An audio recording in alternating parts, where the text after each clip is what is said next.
I'm honored to speak to you today. As an alumna, it means more to me to be able to encourage you to reflect on your accomplishments and look to your dreams. Welcome, Principal Pearson, parents, teachers, faculty, and students. Thank you seems an inadequate response for all you've poured into these students to bring them to graduation day. You are appreciated more than you know. 2012 graduates, congratulations, you made it. And just as cream doesn't rise to the top, it works its way up, so have you. Looking back over the years, they blur into a collage of growth and maturity, becoming men and women who will pick up the torch and run the course. The hours you've invested have yielded dividends. This year, El Dorado graduates more honor roll and college-bound students than in its history.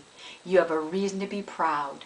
You are at the start of a wonderful journey, and I bring you the advice of two of the most successful entrepreneurs of our time as they shared insights at commencement speeches.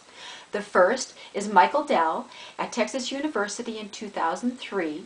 The second is Steve Jobs at Stanford University in 2005.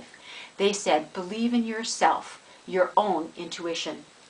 Have the courage to follow your heart, and don't waste time living someone else's life.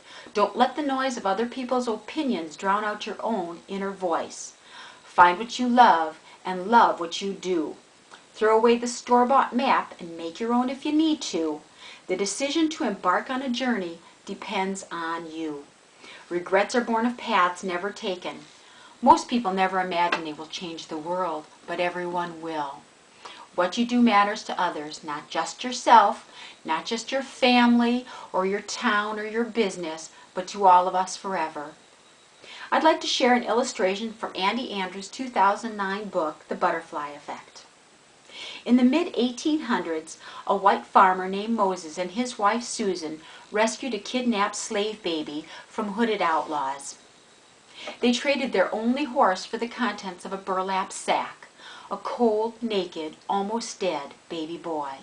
Moses tucked that baby into his shirt, warming him with his own body heat as they walked through the bitter winter January night. They raised and educated George and gave him their name, Carver. George Washington Carver went on to develop hundreds of products that we still use today out of sweet potatoes and peanuts. But something you may not know about George is that in college he mentored a 6-year-old boy, lighting in him a fire for humanity and plants. He did what he loved. That boy, Henry Wallace, went on to be Vice President of the United States and created an agricultural program. He hired Norman to run it. With his passion for plants and humanity, it was a natural thing to do.